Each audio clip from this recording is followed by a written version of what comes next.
The moment my wife wrapped her arms around me at the arrival's gate, every lonely night of the past 6 months disappeared.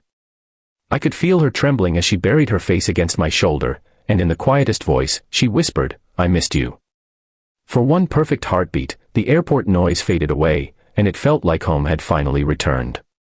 But before I could even tell her how much I'd missed her too, another man calmly picked up her suitcase, smiled at her, and started walking away as if it belonged to him.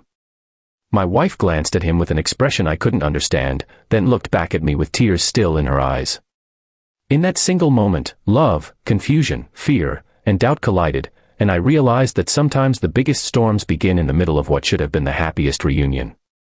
Before we continue, if you believe that kindness, forgiveness, and second chances can change lives, please take a moment to like this video, leave a comment sharing where you're watching from, share this story with someone who needs hope today, and subscribe to the channel for more emotional stories that remind us why compassion always matters. 6 months earlier, my wife Emily had accepted a temporary humanitarian assignment overseas as a pediatric nurse. We had spent nearly 12 years building a quiet life together. We never owned a mansion or drove expensive cars, but our little house was filled with laughter, weekend breakfasts, movie nights, and dreams about finally starting a family. Her work had always been more than just a profession. It was her calling. She had held frightened children through surgeries, comforted exhausted parents, and somehow always returned home with enough love left to brighten my hardest days. When she received the opportunity to help children in another country suffering after a devastating earthquake, I knew I couldn't ask her to stay. Loving someone sometimes means standing behind the dreams that temporarily take them away from you. The months apart tested both of us more than either had expected. Time zones stole conversations. Internet connections failed during important moments. Holidays became lonely dinners with empty chairs across the table. Every night I counted the weeks until her return while throwing myself into work as an architect. I renovated schools during the day and returned to a silent house every evening. The only thing that kept me going was the promise that eventually, she'd walk through those airport doors and everything would finally feel normal again. That day had finally arrived. I had flowers in one hand and tears already forming before her flight even landed.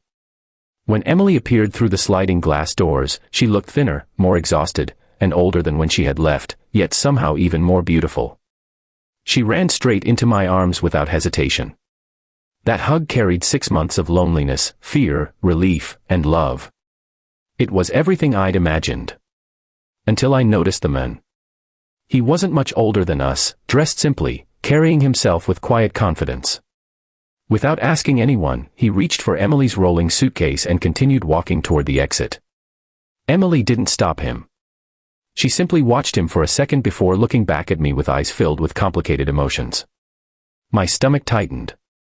Every terrible possibility flashed through my mind. Had she met someone else? Had 6 months changed everything between us? Why would another man carry her luggage while I stood there holding flowers like a stranger? I followed them through the crowded terminal, trying to understand what was happening without making a scene. Emily gently took my hand as we walked outside. She squeezed it tightly, almost as though she knew exactly what I was thinking. Still, she remained unusually quiet. The mysterious man placed her suitcase beside a parked van before turning toward us. Then something happened that completely shattered every assumption I had made. Instead of introducing himself proudly, the man embraced me with gratitude in his eyes. His name was Daniel. Through tears, he explained that 6 months earlier he had nearly lost his 7-year-old daughter beneath the collapsed remains of their apartment building after the earthquake. Rescue workers had managed to pull the little girl out alive, but she suffered severe infections and life-threatening injuries. Hospitals were overwhelmed, and doctors believed she wouldn't survive. Emily had refused to give up on her. Long after her scheduled shifts ended, she stayed beside the child every evening, reading stories, changing bandages, encouraging physical therapy, and reminding a frightened little girl that someone believed she would live. Daniel admitted that there had been many nights when he himself had nearly surrendered to hopelessness. Emily never allowed it. She quietly paid for medicine when supplies ran short, organized donations from other volunteers, and convinced specialists to continue treating children who had no money. She had never mentioned any of this to me because she believed kindness lost its meaning when performed for recognition. Daniel opened the van's side door. Sitting inside was his daughter, Sophia, smiling brightly while holding a handmade drawing. She carefully climbed out with only a slight limp before running toward Emily. The little girl hugged her tightly before walking over to me and handing me the drawing. It showed Emily standing beside a hospital bed while a little girl reached toward the sun. Above them, written in uneven handwriting, were simple words that instantly brought tears to my eyes: "She gave me tomorrow." Daniel explained that he had insisted on carrying Emily's suitcase because, in his culture, it was one small way of honoring someone who had carried his family's burdens for months. He had driven 3 hours simply to thank the woman who had saved his daughter's life. He wanted to make sure she arrived home knowing that an entire family would forever consider her part of theirs. Standing there in the airport parking lot, I felt ashamed of how quickly fear had replaced trust inside my heart. I had allowed one confusing moment to erase 12 years of knowing exactly who my wife was. Emily hadn't returned home with another love. She had returned carrying invisible scars from witnessing suffering that few people could imagine. The exhaustion in her eyes wasn't guilt. It was the weight of children she couldn't save mixed with gratitude for those she could. During the drive home, she finally spoke about the nights she cried herself to sleep after losing patients, the mothers who hugged her because they had no words left, and the volunteers who became family far from home. She confessed that coming home frightened her because she wasn't the same person who had left. Pain changes people, but compassion changes them even more. Over the following weeks, our home slowly found its rhythm again.